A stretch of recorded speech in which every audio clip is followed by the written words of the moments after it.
Craving for chicken pochero? Tara, samahan niyo akong magluto. At ito nga pala ang mga sangkap na ating gagamitin.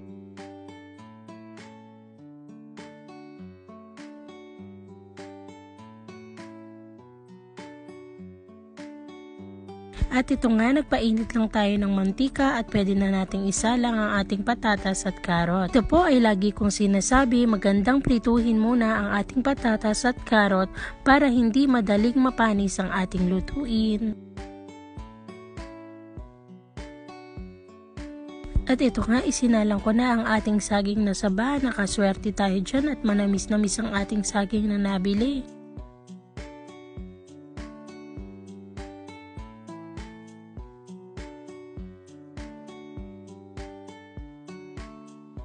Sa same pan, binawasan ko lang ang mantika at isinalang ko na rin ang ating chicken. Marinate ko nga pala yan sa ground pepper at asin. First time ko nga magluto ng pochero at malaman natin mamaya kung anong magiging itsura ng ating lutuin.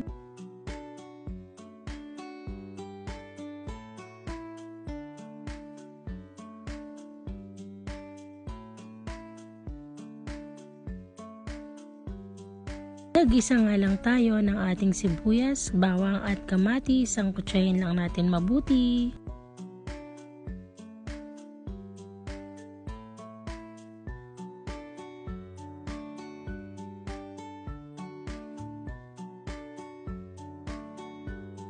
Sa part na to, nagmamantika na nga ang ating chicken, kaya pwede na nating ilagay ang ating tomato sauce. Del Monte, baka naman. Wow, piling sikat! Sa part na to, pwede na tayo maglagay ng ating pampalasa. Naglagay lang ako ng magic at paminta.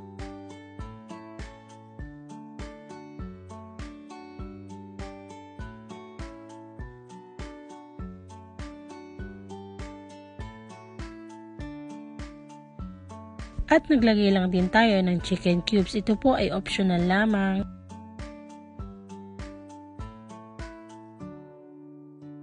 At pag medyo malambot na nga ang ating chicken, pwede na natin ilagay ang patatas, karot at saging na saba.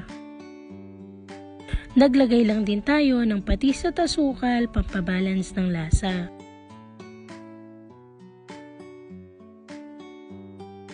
O diba, ang haba ng string beans ko, hindi ko man lang naisipang hatiin. At napakadalang ko kasi talagang gumamit niyan, kaya wala ko idea. Ayan, malapit na tayo matapos, beshi. Nilagay ko na rin ang ating repolyo.